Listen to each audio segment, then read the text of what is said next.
Hey.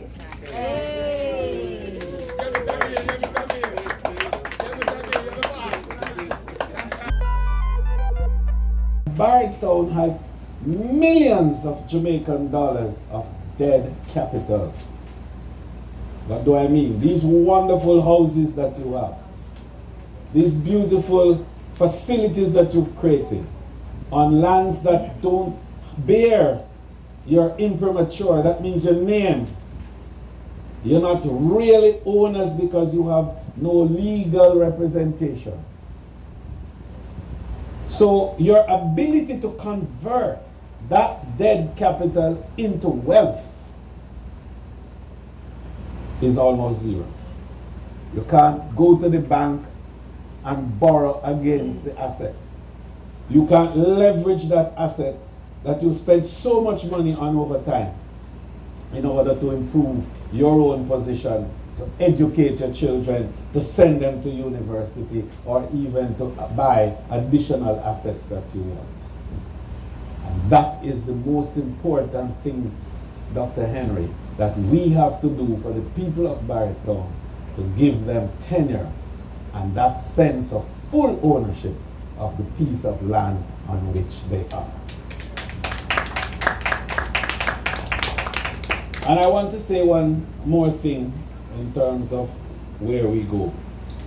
Because whilst we are happy, Your Excellency, for this $48 million, or is it 43?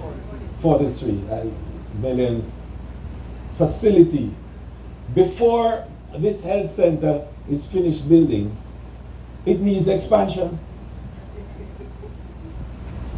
Nurse Roper and her team tells me that they can't even turn in the place too much.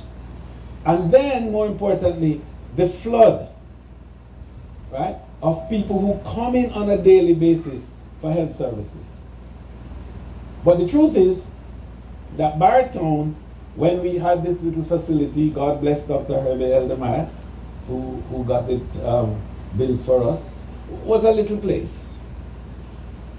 Today, Barrett Town has over 3,000 citizens living here.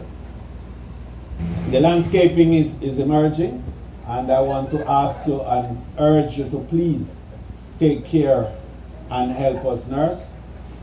Your job, yes, with us, is to make sure that this place blossoms and blooms, so that when the sick come, they feel better by looking, by being in an atmosphere that is pleasant and is healing, even before the medication reaches them.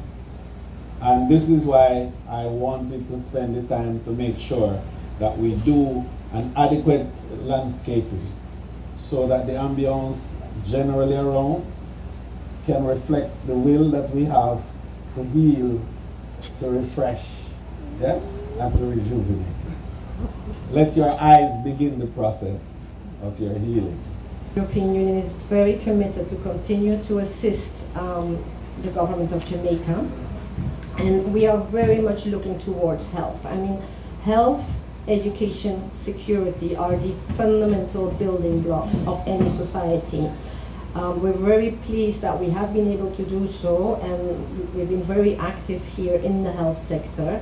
But we do think that this is something which is a challenge that is not only existing on national level, at global level as well. And we do what we can. We will actually come in here very soon as well with another support program in the health sector. The Ministry of Health and Wellness came out with a health system strengthening program last December. And in partnership with the Inter-American Development Bank, the European Union has decided to top up a loan with grant funding. We are contributing to a very important goal, which is health. I mean, health is important, health is essential, health is fundamental. So I'm not going to go into explaining in detail what a health center does. I think Dr. Henry did that, but we see it as a kind of safety net. And it is indeed a safety net because there are only a few hospitals which have a certain capacity. And we've seen also with COVID-19, it's very important to have that capacity and to be able to treat everyone. And it's very good that there are these health centers who can be a little bit of a filter before people really need to go to one of those hospitals, and health centers that are closer to the citizens and can be there in moments of need. The National Authorizing Office, NAO, is responsible for monitoring and coordinating the implementation of the European Union funded programs, such as the Poverty Reduction Program 4. Under PRP 4, the JCIF announced its intention to spearhead a comprehensive health center expansion program in collaboration with the Ministry of Health and Wellness, the European Union, and the residents of 4 communities in St. James. To date, under the GOJ EU Poverty Reduction Program, PRP, 5 health centers amounting to approximately $252,350,000 have been implemented in volatile and vulnerable communities across Jamaica.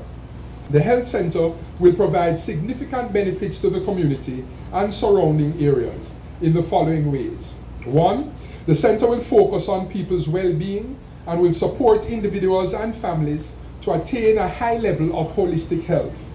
It will provide and promote healthy lifestyle choices through education, public awareness campaigns, and community outreach activities. 2, the health center will offer essential primary and preventive care services, which include basic doctor's visits, immunizations, health screening, dental and general health services. This will aid in reducing the patient load and waiting time at parish and regional hospitals.